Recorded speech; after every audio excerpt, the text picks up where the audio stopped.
Birlikdə qızımın 47-ci ay tortunu hazırlayırıq.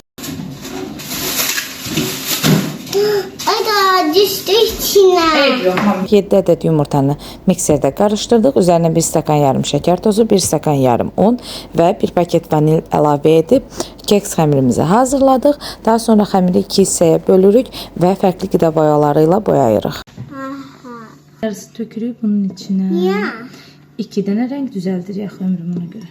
Çox purple düzdür. Pink olmuştu. Ha? Oo, tek.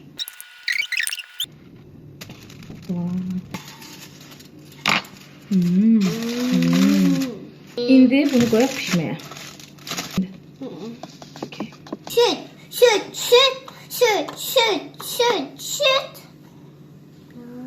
İndi qarışdır. Oo. John. Oo. Ne? Aha, dök.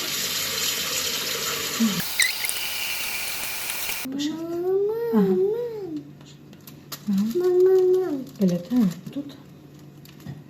Hemen tuttum. Tut da hayatım, tut. Ya.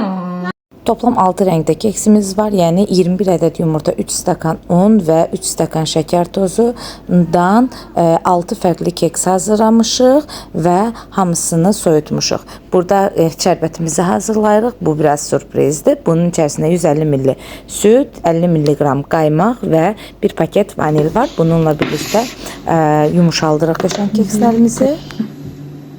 Tök. Birində. Nələr istifadə etdiyimi şərh qismində ətraflı şəkildə yazacağım. Oradan baxa bilərsiniz.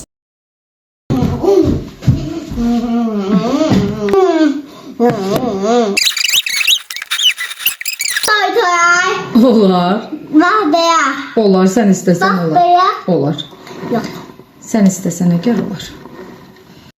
Kekslərimi üst-üstə düzüb aralarını kremləyirəm. Qəlibim boya alçaq olduğuna görə 2 fərqli qəlibdə hazırladım və yıxılmaması üçün, dayaq olması üçün də içərisinə pipetka yerləşdirdim. İçərisinə istifadə etdiyim kremin də videosunu sizlər üçün paylaşacağım. 2 stakan yarım süt, 2 qaşıq nişasta, 2 yemək qaşığı un, 5 qaşıq şəkər tozu, 50 qram yağ, 1 yumurta sarısı və vanildən hazırlamışam. Daha sonra isə içərisinə krem şanti əlavə etmişəm. Onu da video olarak ayrıca sizler için paylaşacağım.